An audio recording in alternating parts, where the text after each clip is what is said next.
आज के इस वीडियो में मैं आप लोग को दिखाने वाला हूँ सिग्नेचर ग्लोबल सिटी 92 के आसपास क्या है। ये वीडियो भी 3 पार्ट में होगा। पहले पार्ट में आपको आसपास की चीज़ें पता चलेंगी, इन विसिनिटी में क्या है। दूसरे पार्ट में आपको पता चलेगा प्रॉपर्टी की प्राइसिंग और सारी डिटेल्स।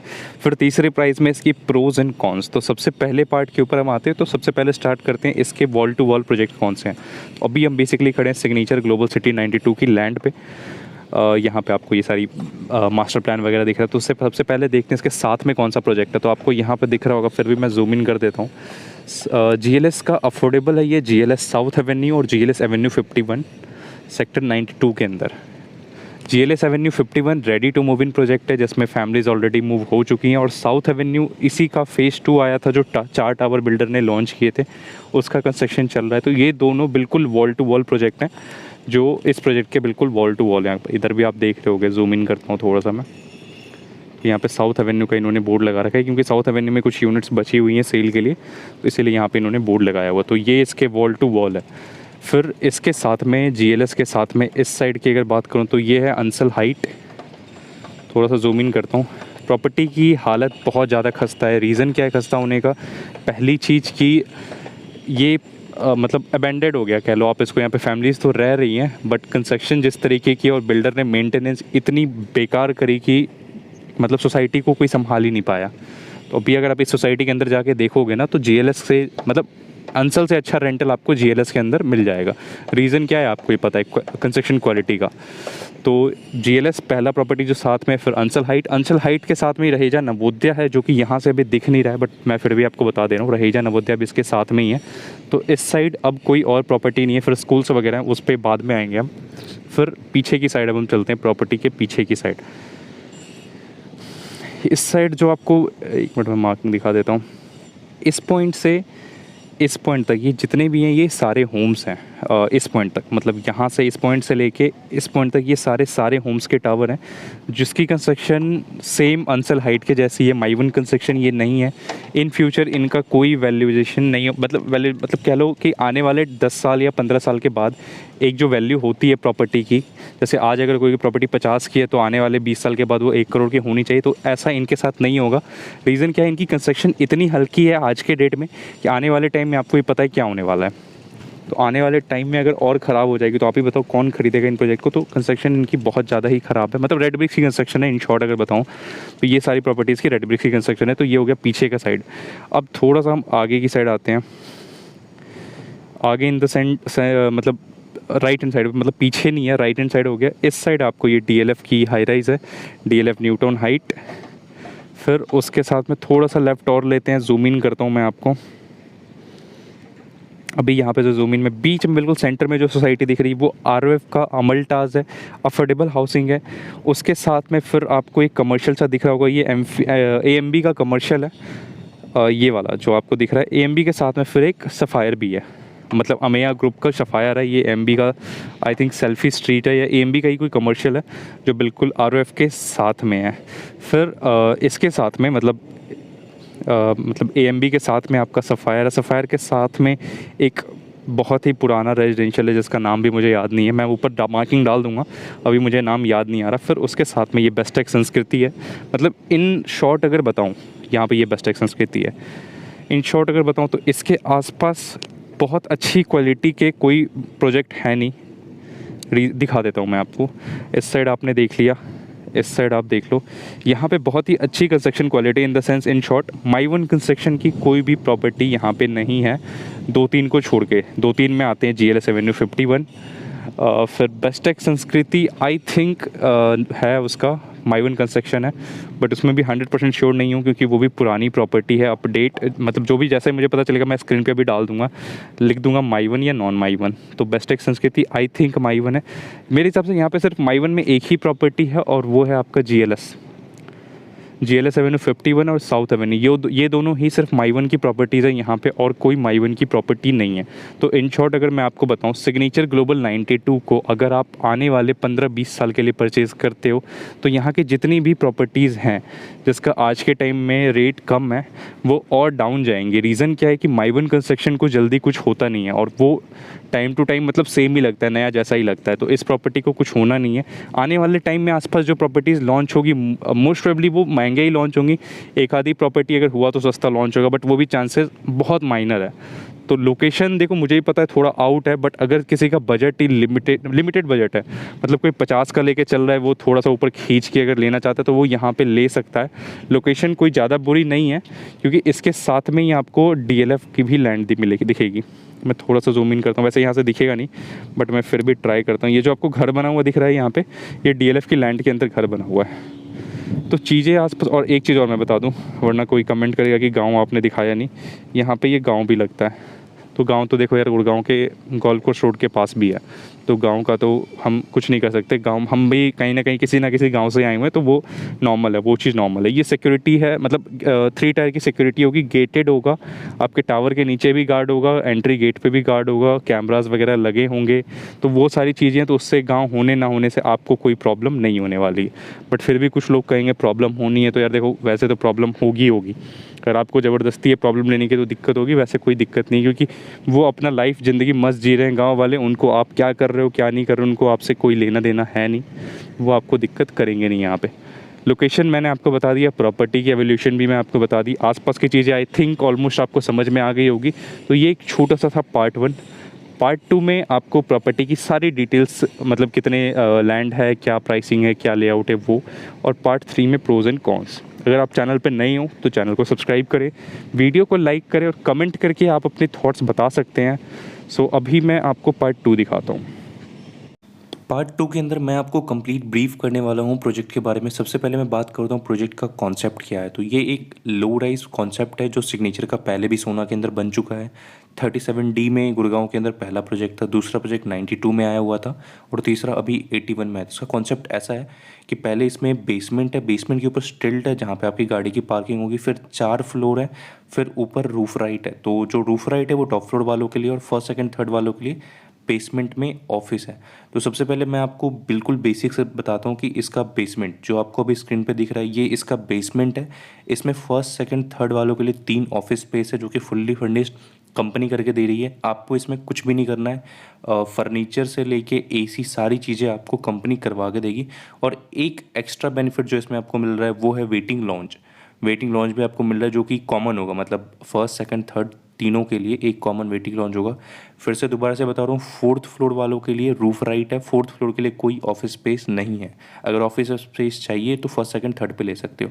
फिर आपका बेसमेंट क्लियर हो गया। अभी स्टिल्ट के बारे में बता देता हूँ। स्टिल्ट पे आपकी सिर्फ पार्किंग है, पार्किंग के अलावा वहाँ पे आपका कुछ भी नहीं होगा। स्टिल्ट पे सिर्फ पार्किंग होगी, उसके अलावा आपका एक्स्ट्रा कुछ भी नहीं होगा। वेटिंग लॉन्च आपको मिलेगा, उसके अलावा कुछ नहीं मिलेगा, मतलब सिर्फ वेटिंग लॉन्च मिलेगा और पार्किंग मिलेगी। पार्किंग में 4 बंदों की पार्किंग है, 5 गाड़ियाँ आप खड़ी नहीं कर सकते, 2 बाइक्स लगा सकते हो आप। अगर थोड़ा सा स्पेस बचेगा, अगर आपकी सेडान है तब तो लग जाएगी, SUV है तो बाइक भी नहीं लग पाएगी। तो सफिशिएंट स्पेस है। देखो जितना प्राइस ये ले रहे हैं उसमें ये स्पेस सफिशिएंट है, क्योंकि आज के टाइम पे सारी चीज़ें एक्सपेंसिव हो रही हैं। तो ये बेसमेंट बता दिया मैंने आपको, स्टिल्ट बता दिया, फर्स्ट सेकंड थर्ड फोर्थ ये चारों फ्लोर का एक ही साइज़ है, 959 स्क्वायर फीट। जो स्क्रीन पे आपको दिख रहा है ये 959 स्क्वायर फीट का 2 BHK का सैम्पल फ्लैट नहीं सॉरी प्रॉपर्टी का लेआउट है। ये कंप्लीट लेआउट है जिसमें सिर्फ 2 बैल्कनी दी गई है, क्योंकि ये कोई हाई राइज नहीं है, लो राइज है। तो बैल्कनी 2 ही साइड होगी, एक फ्रंट की साइड और एक पीछे की साइड। अगर ये हाई राइज होती तो साइड में भी बैल्कनी होती, बट यहाँ पे ऐसा नहीं है। तो यहाँ पे आपको बैल्कनी सिर्फ 2 ही मिलती है, 3 बैल्कनी इसमें नहीं मिलती है। स्क्रीन पे भी आपको दिख रही होगी बैल्कनी सिर्फ पीछे और आगे की साइड है, और कोई बैल्कनी नहीं है। लेआउट काफ़ी डिसेंट सा है, बहुत बड़ा साइज़ आपको मिल नहीं रहा है, क्योंकि प्राइस ब्रैकेट बहुत ज़्यादा बड़ा नहीं है। आपको पता है लैंड की कॉस्टिंग टाइम टू टाइम बढ़ती जा रही है, तो जैसे जैसे लैंड की कॉस्टिंग बढ़ रही है सारी चीज़ों की प्राइस बढ़ रही है। तो इस बजट में आपको मतलब थोड़े से लग्जरी के अंदर आपको यही चीज़ मिलेगी। तो अब मैं बात करता हूँ रूफ राइट के बारे में, जो सिर्फ और सिर्फ 4th फ्लोर वालों को मिल रही है। फर्स्ट सेकंड थर्ड इनको यूज़ नहीं कर सकते हैं। और एक चीज़ और एक्स्ट्रा एडिशनल मैं बता देता हूँ, 4th फ्लोर वालों के लिए जो रूफ राइट मिल रही है उसमें जो आपको ये लेफ्ट साइड में ग्रीनरी पैच दिख रहा है, ये बिल्डर आपको बना के देगा। मतलब थोड़ा सा आप कह सकते हो, इसमें एक्चुअली कॉन्सेप्ट क्या किया है सिग्नेचर ने कि बेसमेंट में भी फर्निशिंग हो रही है, बेडरूम के अंदर भी आपकी फर्निशिंग हो रही है, तो थोड़ा छत पर भी इन्होंने टचअप दे दिया है, मतलब थोड़ा थोड़ा काम ये करके दे रहे हैं आपको। और एसी वगैरह तो आपको पता ही है वो लगा के दे रहे हैं। तो अब प्राइस बात करता हूँ प्राइसिंग के ऊपर। तो अभी जो आपको टैगलाइन दिख रहा होगा ये है 54,47,000, जो कि इसकी एक्चुअल कॉस्ट बिल्कुल भी नहीं है।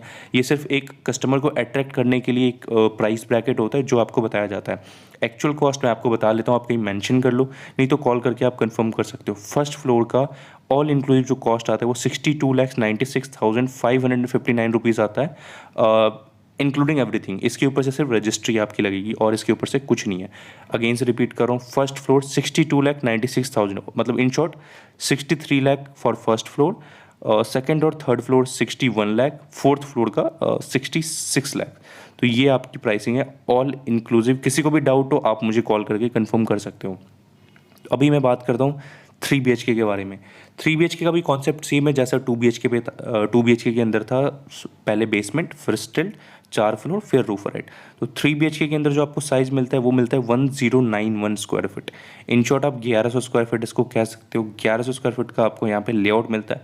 लेआउट देखो, बिल्डर फ्लोर जो मतलब लो राइज जो फ्लोर बनते हैं ना, उसमें आपको बहुत ज़्यादा स्पेसियस या मतलब अच्छे लेआउट, ज़्यादा अच्छे लेआउट नहीं मिल पाते। रीज़न क्या है कि साइड उसका पूरा पैक होता है। हाई राइज में आपको क्या होता है कि साइज़ छोटे होते हैं बट उसमें लेआउट थोड़ा ज़्यादा बेटर होता है, क्योंकि आपको पता है वहाँ पे डायरेक्शन का ज़्यादा इशू नहीं होता। और यहाँ पे क्या है, दोनों साइड पैक है, तो आपके पास एक लंबा प्लॉट होता है, उसी के ऊपर आपको काम करना होता है।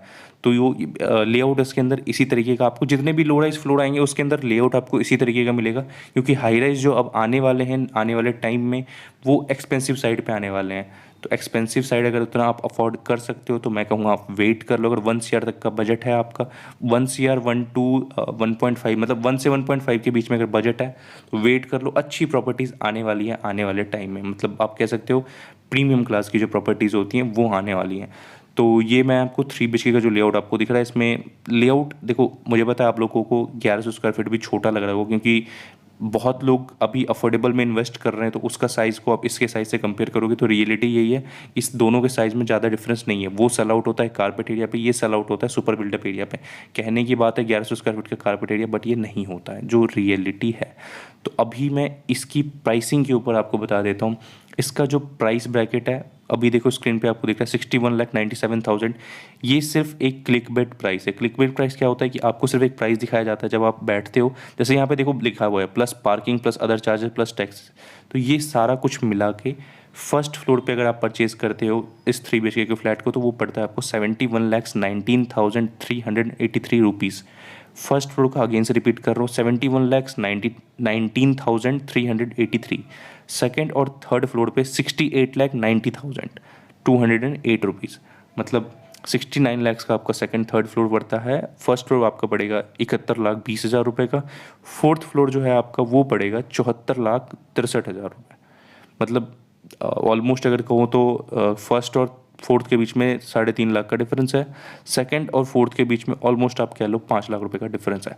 ऑब्वियसली बात है क्योंकि आपको रूफ राइट मिल रहा है। रूफ राइट के ऊपर आप बहुत चीज़ें कर सकते हो, जैसे कि आप एक अपना छोटा सा मतलब एक अच्छा सा डेकोरेटेड गार्डन क्रिएट कर सकते हो वहाँ पे, जहाँ पे आप शाम को जाके या नाइट मतलब रात में थोड़ी छोटी मोटी पार्टी भी कर सकते हो, जो कि आप M3M के अंदर नहीं कर सकते। जो M3M का बुटीक फ्लोर है वहाँ नहीं, क्योंकि वहाँ पे 4 बंदों के पास है वो। तो उस तरीके का आपको एक कहते हैं ना मतलब पर्सनल वाली फील नहीं आएगी, वो एक चारों के पास होगी। तो ये यहाँ का एक प्रॉफिटेबल पॉइंट है। यहाँ का नहीं मतलब सिग्नेचर के चारों ही प्रोजेक्ट का प्रॉफिट पॉइंट है। तो आई थिंक आपको प्राइसिंग समझ में आ गई होगी। अगर कोई भी क्वेश्चन है तो आप कभी भी मुझे कॉल करके अपने कोई भी क्वेश्चंस क्लियर आउट कर सकते हो। तो अभी मैं इसके ऊपर अब इसको ख़त्म करूँगा। अब मैं पार्ट 3 पे आता हूँ, जिसमें मैं आपको बताऊंगा प्रोज एंड कॉन्स, मतलब इस प्रॉपर्टी के क्या फ़ायदे हैं और क्या नुकसान है। तो सबसे पहले मैं स्टार्ट करूंगा फ़ायदे से। पहला इसका जो फ़ायदा है कि ये कंप्लीट जो बना हुआ है ये माइवन कंस्ट्रक्शन से बनेगा। माइवन कंस्ट्रक्शन RCC की कंस्ट्रक्शन होती है। कंप्लीट जो है इसकी लाइफ थोड़ी सी ज़्यादा कह सकते हो आप, मतलब अपने ब्रिक्स वाले कंस्ट्रक्शन थोड़ी सी ज़्यादा होती है। प्लस इसमें मतलब ज़्यादा इशूज़ नहीं आते और टाइम कम लगता है। जैसे नॉर्मल क्या होता है रियल स्टेट में अगर कोई भी प्रॉपर्टी आप खरीदते हो तो टाइम बहुत लगता है, यहाँ पे टाइम कम कंज्यूम करता है और प्रॉपर्टी की लाइफ अच्छी होती है, प्लस बाहर से लुक अच्छा होता है। तो ये था इसका पहला प्रॉफिटेबल पॉइंट। सेकंड पॉइंट क्या है, ये जो है इसका इसके साथ में एक टाउनशिप आती है बहुत बड़ी से, DLF गार्डन सिटी, जो कि ऑलमोस्ट 300 एकर्स की टाउनशिप है, बहुत बड़ी टाउनशिप है। तो इसके बिल्कुल साथ में आती है, वॉल टू वॉल नहीं है, उन दोनों के बीच में नियर अबाउट आप मान लो 200 मीटर का डिफरेंस है। तो वॉल टू वॉल मैं बिल्कुल नहीं कहूँगा, 200 मीटर के डिफरेंस पे आपको डीएलएफ की टाउनशिप मिल जाती है, जो कि एक बहुत अच्छी बात है, क्योंकि डीएलएफ का जो एक लेवल है गुड़गांव के अंदर, आप सभी को पता है, डीएलएफ अपने प्रोडक्ट को जब ग्रो करता है तो उसके आसपास की चीज़ें ऑटोमेटिक ग्रो हो जाती है। मतलब ज़रूरी नहीं है कि सिर्फ उसके ग्रो होने से ग्रो होगी, लेकिन ऑटोमेटिक ग्रो हो जाती है, क्योंकि डीएलएफ की जो बैजिंग होती है ना, बहुत हैवी बैजिंग है गुड़गांव के अंदर। तो ये था इसका सेकंड पॉजिटिव पॉइंट। थर्ड इसका पॉजिटिव पॉइंट क्या है कि इस लोकेलिटी में सिंगल एक यही सोसाइटी है जो माइवन कंस्ट्रक्शन से बन रही है। डीएलएफ के जो फ्लोर्स हैं वो माइवन कंस्ट्रक्शन से नहीं बन रहे हैं। तो आप ये कह सकते हो कि यहाँ पे सिर्फ एक यही सोसाइटी है जो माइवन कंस्ट्रक्शन से बन रही है। डीएलएफ की जितनी भी अभी हाई राइज सोसाइटी जितनी बनी वो सारी रेड ब्रिक्स की कंस्ट्रक्शन है, लेकिन उसकी मेंटेनेंस इतनी अच्छी होती है कि आप माइवन में रह लो और उसके रेड ब्रिक्स वाले में रह लो, कोई डिफरेंस नहीं आने वाला। क्योंकि एक कहते हैं ना, दो बंदों के पास मानो अगर कोई गाड़ी होती है, स्विफ्ट दो बंदे खरीदते हैं, तो दोनों पे ऊपर ऐसे डिपेंड करता है कि आप कितना चलाते हो और किस तरीके से मेंटेन करते हो। चलाने से ज़्यादा मेंटेन एक सर्विस सेंटर में ऑथराइज से करवाता है और दूसरा बाहर किसी मैकेनिक को पकड़ के करवाता है, तो दोनों में आपको पता है डिफरेंस रहने वाला है। तो वही है, डीएलएफ की जो मेंटेनेंस है वो A++ कैटेगरी की होती है, तो उसकी वजह से उसका अलग लेवल हो जाता है। और यहाँ पे माई वन में तो पता है आपको, मतलब बहुत कम मेंटेनेंस होता है। तो ये 3 पॉजिटिव पॉइंट थे। अब मैं आपको इसका 2 नेगेटिव पॉइंट बताता हूँ। तो सबसे पहला नेगेटिव पॉइंट ये है, ये जो सोसाइटी है 92 मतलब सिग्नेचर ग्लोबल सिटी 92, ये टोटल 6 पार्ट में डिवाइडेड है, जो इसका मुझे सबसे बड़ा ड्रॉबैक लगता है। लेकिन इस ड्रॉबैक का हम कुछ भी नहीं कर सकते। रीज़न क्या है कुछ नहीं करने का? क्योंकि अगर आपका बजट लिमिटेड है, मतलब अगर आपका बजट 50, 55, 60 का है, तो आप इसके अलावा आपको कुछ नहीं मिल सकता। रियलिटी यही है, कुछ नहीं मिल सकता।